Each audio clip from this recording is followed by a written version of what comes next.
किसान भाइयों नमस्कार। कार्यक्रम कृषि दर्शन में आपका एक बार फिर से स्वागत है। किसान भाइयों, आज के कार्यक्रम में आपके लिए कई सारी जानकारियां लेकर हम लोग आए हैं, पर उससे पहले कृषि संबंधित हलचल और मौसम संबंधित जानकारी लेते हैं कृषि समाचार के माध्यम से। नमस्कार, खबरें खेती में आपका स्वागत है। मैं हूं रूपम। आइए एक नजर डालते हैं कि क्या है खास आज कृषि समाचार में। कृषि यंत्र मरम्मती प्रशिक्षण कार्यक्रम से राज्य के किसान बनेंगे आत्मनिर्भर। प्रो ट्रे बेमौसमी सब्जियों के लिए उत्पादन का बेहतरीन जरिया। शून्य ऊर्जा शीतलक चेंबर में सब्जियों एवं फलों का भंडारण है सुरक्षित। राज्य सरकार किसानों को आत्मनिर्भर बनाने के लिए कई योजनाएं चला रही है, जिसका लाभ लेकर किसान भाई आधुनिक खेती की ओर बढ़ सकते हैं। इन्हीं योजनाओं में से एक है कृषि यांत्रिकीकरण मरम्मती योजना। इस योजना के तहत कृषि यंत्र मरम्मत प्रशिक्षण कार्यक्रम चलाया जा रहा है, जिसमें युवाओं और किसानों को कृषि यंत्रों, कृषि मशीनों और नई कृषि तकनीकों की ट्रेनिंग दी जा रही है। इस कार्यक्रम की मदद से किसान और युवा कृषि मशीनरी की मरम्मत सीखकर अतिरिक्त आमदनी अर्जित कर सकेंगे। कृषि यंत्रों की मरम्मती हेतु जो है निःशुल्क आवासीय प्रशिक्षण जो है दिया जा रहा है। ये प्रशिक्षण जो है 25-25 कैंडिडेट के बैच में जो 16 बैच में होगा। ये 2 जगह निर्धारित किया गया है। एक जो है doctor Rajendra Prasad central university Pusa and Bhagalpur agriculture university जो सबौर में जो है बिहार एग्रीकल्चर यूनिवर्सिटी सबौर में 2 जगह प्रशिक्षण दिया जाएगा। जो पूसा में जो डॉक्टर राजेंद्र, उसमें टैग जो ज़िले हैं, जो 5 ज़िले हैं, उसमें हमारा वैशाली, समस्तीपुर, दरभंगा, बेगूसराय एंड मुजफ्फरपुर हैं।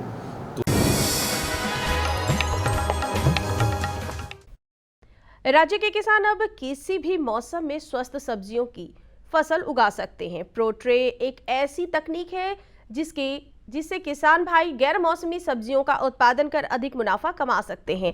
इस विधि में बीजों का बेहतर अंकुरण होता है।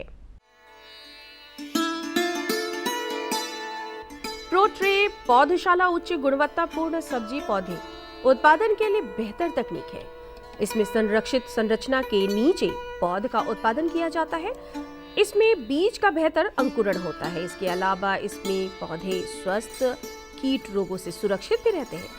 प्रो ट्रे में नर्सरी तैयार करने के लिए विशेष तरह की खाद का मिश्रण डालकर संतुलित पानी और तापमान पर नर्सरी में पौध तैयार किया जाता है। इसमें मुख्यतः 3 अवयव कोकोपीट, वर्मी कुलाइट एवं परलाइट होते हैं, जिसमें 3:1:1 के अनुपात में मिलाकर प्रो ट्रे में भर दिया जाता है। इसके बाद इसमें बीज डाला जाता है। 20 से 25 दिनों के भीतर जब पौधे तैयार हो जाए, तब इन्हें खेतों में डाल देते हैं, जिससे फसल उत्पादन काफी अच्छी होती है। कई बार गर्मियों के मौसम में सीमांत किसानों के लिए और फलों एवं सब्जियों का भंडारण करना थोड़ा मुश्किल साबित हो जाता है, लेकिन शून्य ऊर्जा शीतलक चेंबर एक ऐसी तकनीक है जिससे किसान भाई अपने फलों और सब्जियों का भंडारण आसानी से कर सकते हैं। खास बात यह है कि इस तकनीक से भंडारण करने पर फल और सब्जियां आप 5 से 6 दिनों तक खराब नहीं होते हैं, जिससे उन्हें बाजार मूल्य अच्छा मिल जाता है। ओल एक ऐसी सब्जी है जिसमें कई प्रकार के पोषक तत्व पाए जाते हैं। औषधीय गुणों से भरपूर होने के कारण इसमें आयुर्वेदिक औषधियां भी तैयार की जा सकती है। किसान भाई इसकी खेती नगदी फसल के रूप में करते हैं। किसान भाई इनके उन्नत प्रभेदों का चयन कर अपने क्षेत्र और जलवायु के आधार पर कर सकते हैं। गजेंद्र ओल, N15, राजेंद्र ओल और सतरंगा गाची इसके प्रमुख उन्नत प्रभेद है, जिसका इस्तेमाल कर किसान भाई अपनी मुनाफे को बढ़ा सकते हैं।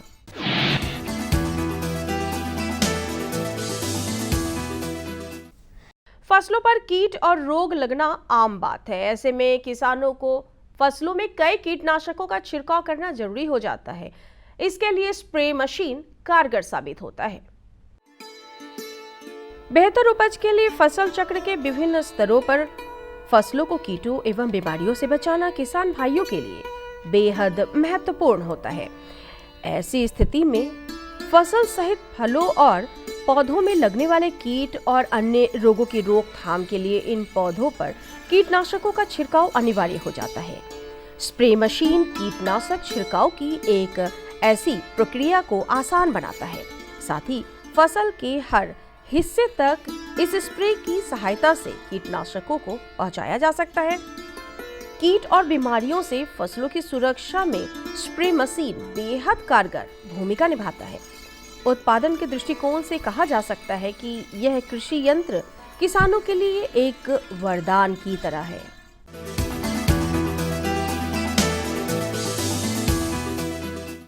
सफलता की आज की कड़ी में हम मिलेंगे वैशाली जिले के नीलम देवी से। नीलम केले के बेकार पड़े थंब से रेशा निकालकर इससे कई तरह के आकर्षक वस्तुओं का निर्माण कर इन्हें बाजार में बेचती हैं। नीलम देवी ने अपने क्षेत्र की आसपास की महिलाओं का एक समूह भी तैयार किया है जो इन्हें इनके व्यवसाय में मदद करती है। आइए अब एक नजर डालते हैं मंडी के ताजा भाव पर। राजधानी पटना के अंटाघाट सब्जी मंडी में और जानते हैं हरी सब्जियों के ताजा भाव को। परवल 2000 रुपए प्रति क्विंटल, खीरा 4000 रुपए प्रति क्विंटल, शिमला मिर्च 6000 रुपए प्रति क्विंटल, फ्रेंच बीन्स 2000 रुपए प्रति क्विंटल। किसान भाइयों, कैसा रहेगा अगले 24 घंटे में राजधानी का तापमान?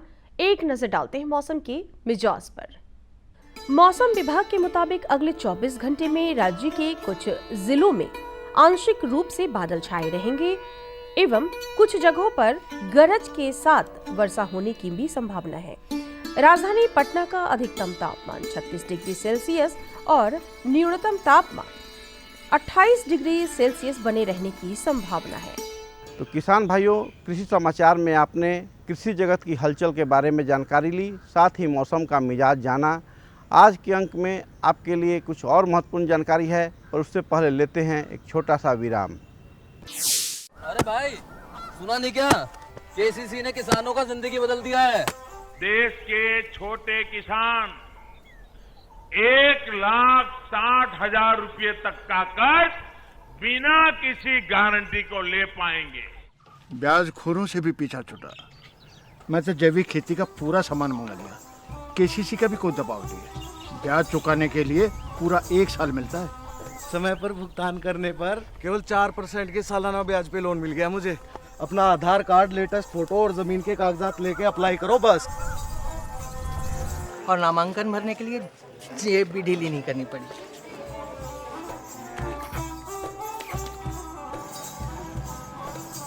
चाचा, उधार चुकाने के 24 घंटे के बाद उतने ही पैसे वापस निकाल सकते हैं। केसीसी ने किसानों की जिंदगी वाकई बदल दी है। तो आप भी किसान क्रेडिट कार्ड अपनाएं और सहजता से ऋण पाएं। किसान भाइयों, विराम के बाद आपका फिर से स्वागत है। जैसा कि विराम पर जाने से हमने कहा था कि कई महत्वपूर्ण जानकारियाँ आज के अंक में है, उसी कड़ी में हम लाए हैं कृषि जगत की समस्याएं और उसके निदान के बारे में। क्योंकि किसान भाई आप खेत में रहते हैं और कृषि कार्य करते हैं, इस कार्य में समस्याएं तो वर्षों से चली आ रही है। साथ ही अगर उसका वैज्ञानिक निदान किया जाए तो थोड़ा परेशानी कम होती है। तो किसान भाई, वर्तमान समय में कृषि जगत की क्या क्या समस्याएं हैं, क्या क्या परेशानियों से आप जूझ रहे हैं और कैसे उसका वैज्ञानिक तरीके से निदान किया जाए ताकि आपको कम से कम नुकसान हो और ज़्यादा से ज़्यादा फायदा हो, इस विषय पर जानकारी देंगे हमारे विशेषज्ञ डॉक्टर के.एम. सिंह जी। नमस्कार किसान भाइयों, स्वागत है आप सभी का कृषि दर्शन कार्यक्रम में।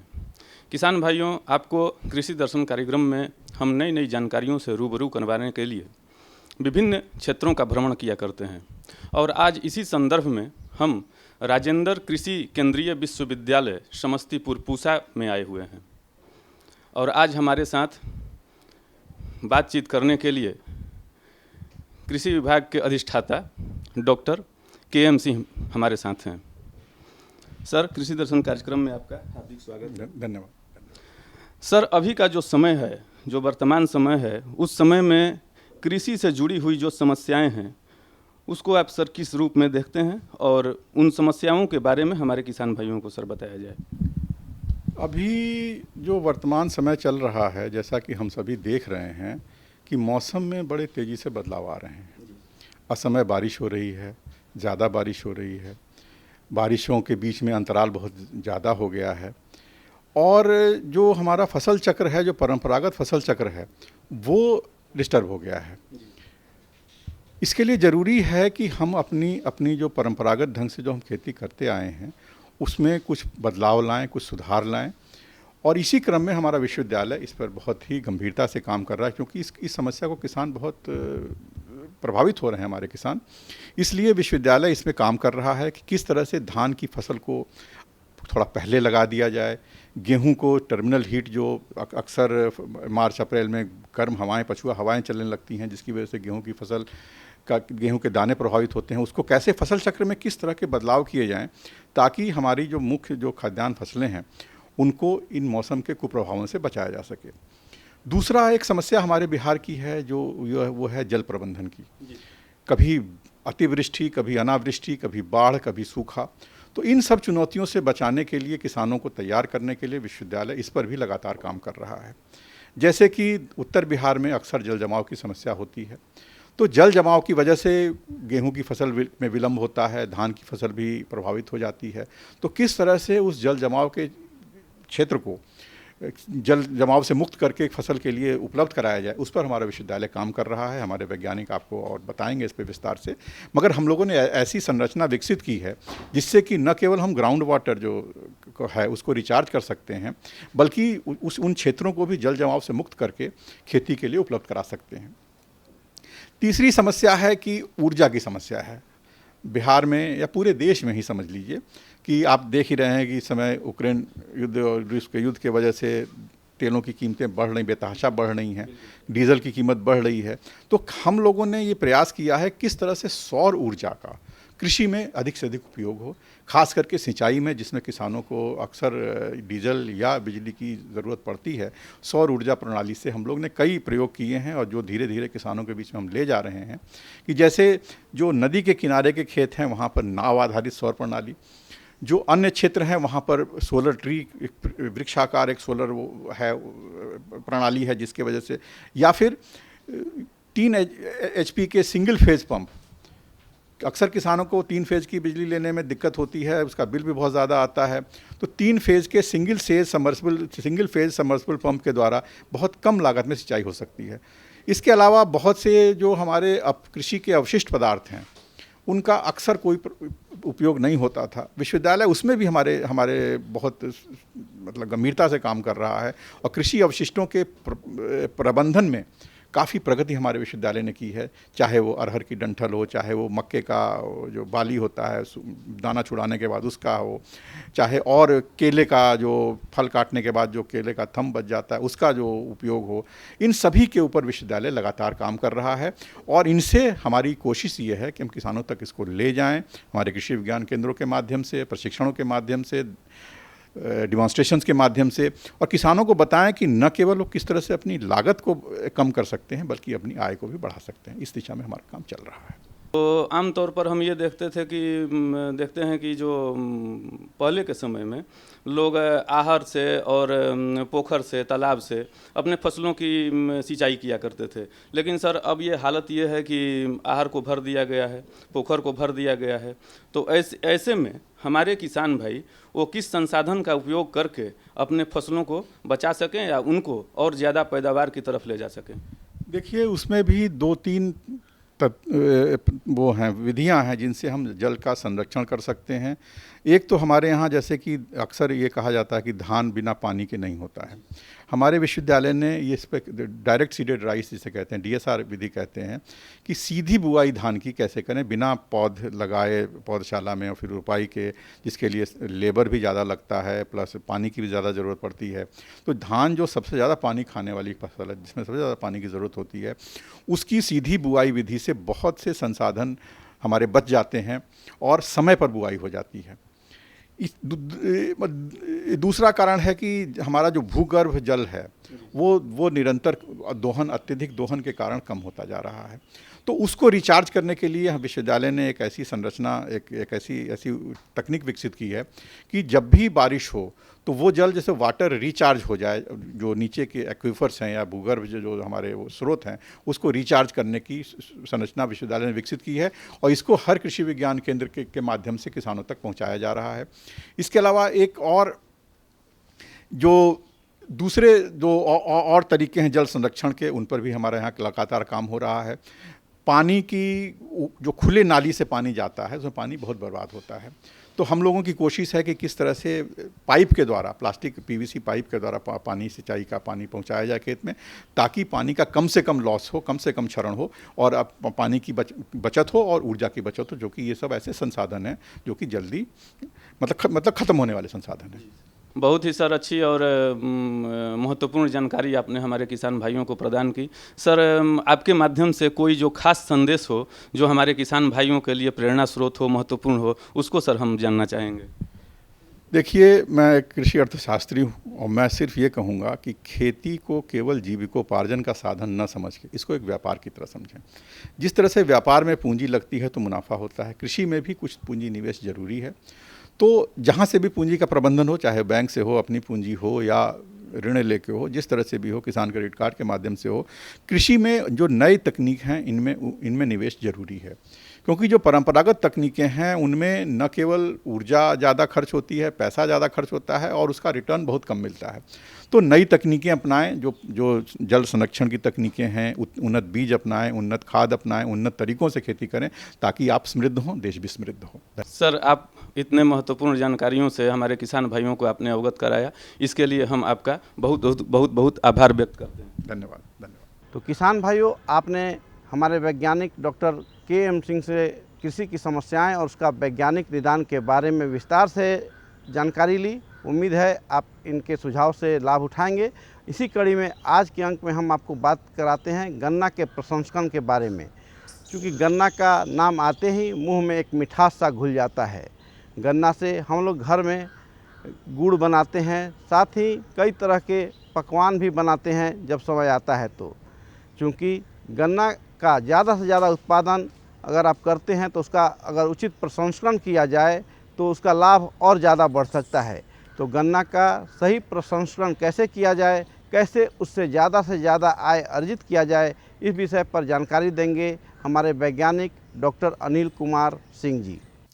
किसान भाइयों नमस्कार, एक बार फिर से कृषि दर्शन देख रहे हैं आप सभी का मैं रूपम त्रिविक्रम बहुत बहुत स्वागत करती हूँ।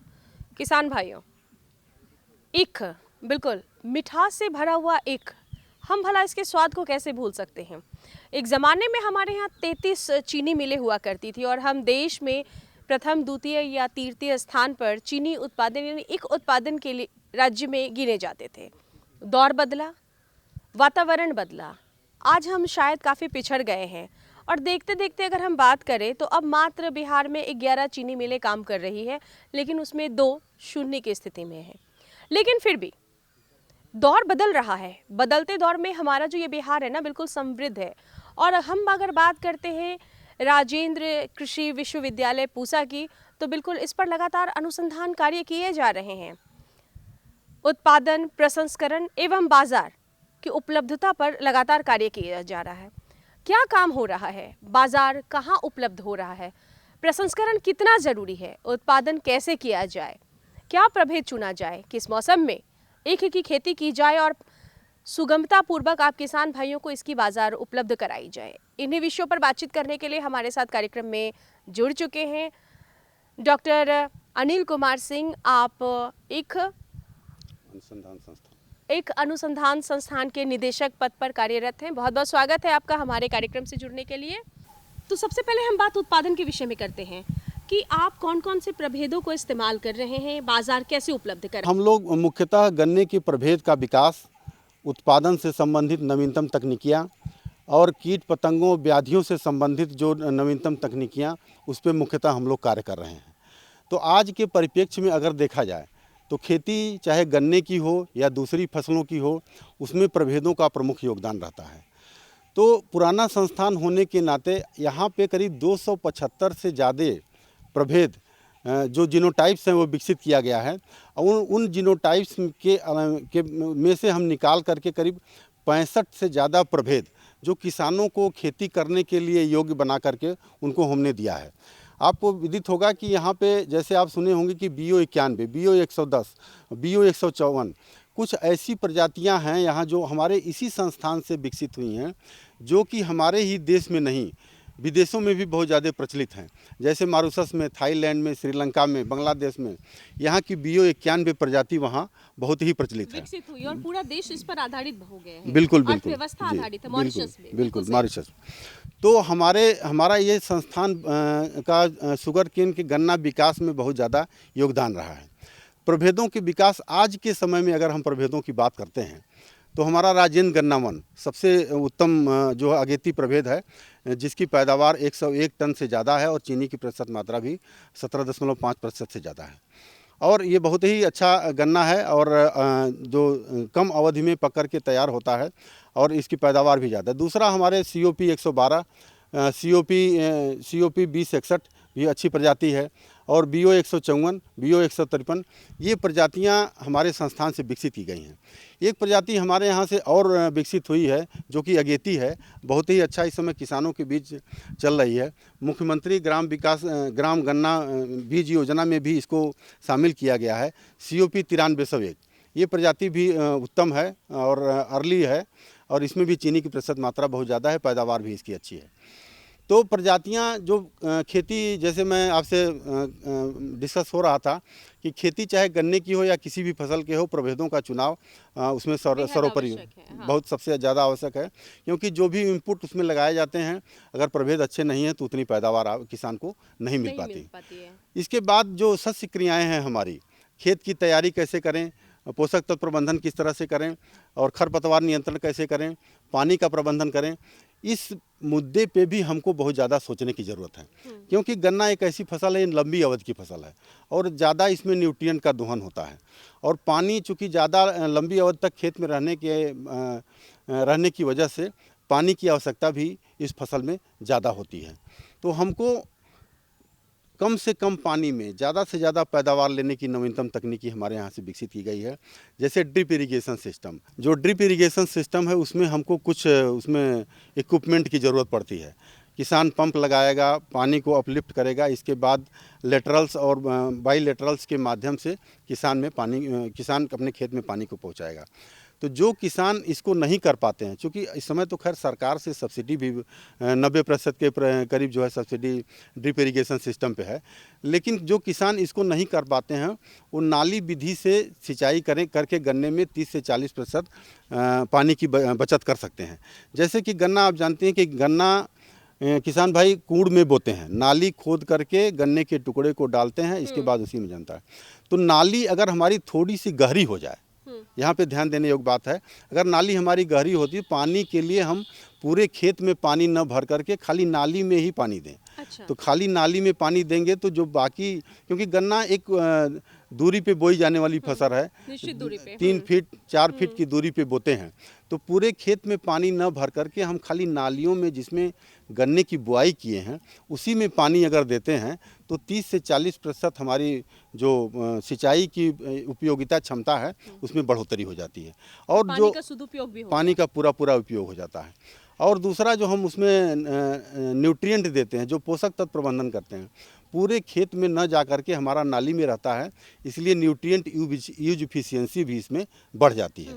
और खरपतवार की जहाँ तक बात है, तो अगर जब पानी हम नाली में देंगे और बाकी बचा हुआ हिस्सा उसका सूखा रहेगा तो खरपतवार भी उसमें नहीं आएगा, तो खरपतवार का भी नियंत्रण नाली में पानी देने से हो जाता है। Sugarcane research institute ₹1,000,000 model, क्योंकि जनरली गन्ने में किसान भाई आप जानते हैं कि अगर 1 हेक्टेयर गन्ना लगाते हैं तो उससे 1.25 लाख अधिकतम 1.5 लाख की आमदनी चीनी मिल में भेज करके आप प्राप्त कर सकते हैं। लेकिन गन्ना उत्पादन, प्रसंस्करण और बाज़ार तीनों को साथ में लेकर के हमसे जुड़ने के बाद तो 1 हेक्टेयर गन्ने में अगर 100 टन की पैदावार होती है, 13% अगर गुड़ की उसमें बना सकते हैं तो 13 टन के करीब गुड़ बनेगा।